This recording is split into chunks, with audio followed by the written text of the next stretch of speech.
Benda-benda mistik pun boleh berlaku dalam dunia penerbangan. Dan hari ini saya nak menceritakan mengenai satu peristiwa mengenai Santiago Flight yang mana kisah ni dia berlaku pada tahun 1954 yang mana pada ketika itu flight on the way daripada Jerman ke Brazil, dan kisah dia ni begitu menyeramkan sebenarnya sebab setelah macam around 10 minit penerbangan flight tu dia dah sampai around Atlantic Ocean, tiada angin, tiada ribut, hilang. Control tower pun terkejutlah macam, kau main sorok-sorok dengan aku ke?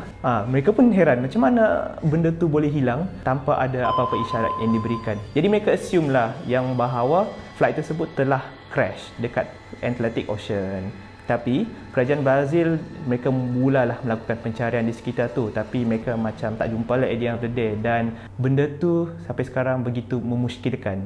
30 tahun setelah kes itu, iaitu pada tahun 1989, yang mana ketika itu di sebuah lapangan terbang Brazil, Porto Alegre, mereka telah menerima satu pesawat yang tiada angin, tiada ribut, tiba-tiba landing dekat mereka punya rel laluan tu lah. Sebab ialah biasanya kan kalau flight yang mereka nak lakukan landing, mereka akan biasanya bagi tahu control tower yang mereka nak landing. Jadi control tower tu pun pelik lah, kenapa dia ni landing kat sini. Dia tak tahu pada masa tu airport tu merupakan antara airport yang paling busy pada era tersebut lah.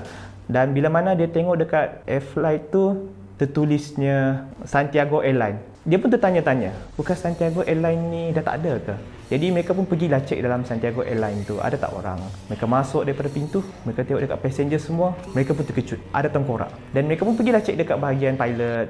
Yalah, sebab kalau fikir secara logik, macam mana benda tu landing kalau tak ada orang yang kontrol? Mereka cek saja, tengkorak juga. Macam mana benda ni valid? Sebenarnya terdapat satu teori yang digunakan untuk mengkukuhkan lagi teori kehilangan flight ni pada masa dahulu, iaitu kita boleh panggil sebagai teori wormhole. Teori wormhole ni adalah macam satu pintu gerbang ke alam sebalik mata lah saya cerita.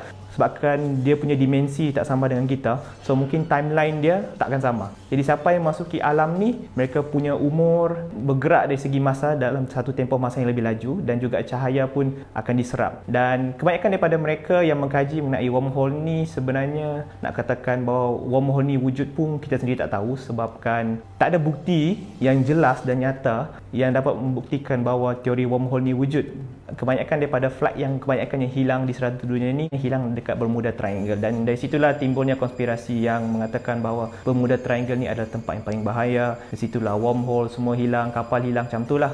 Jadi secara overallnya, wormhole ni sebenarnya antara teori yang banyak orang gunakan untuk menjelaskan mengenai kehilangan sesebuah kapal. Dan ada juga antara netizen-netizen kita yang mengatakan bahawa teori wormhole ni merupakan punca utama kehilangan flight MH370 pada tahun 2014.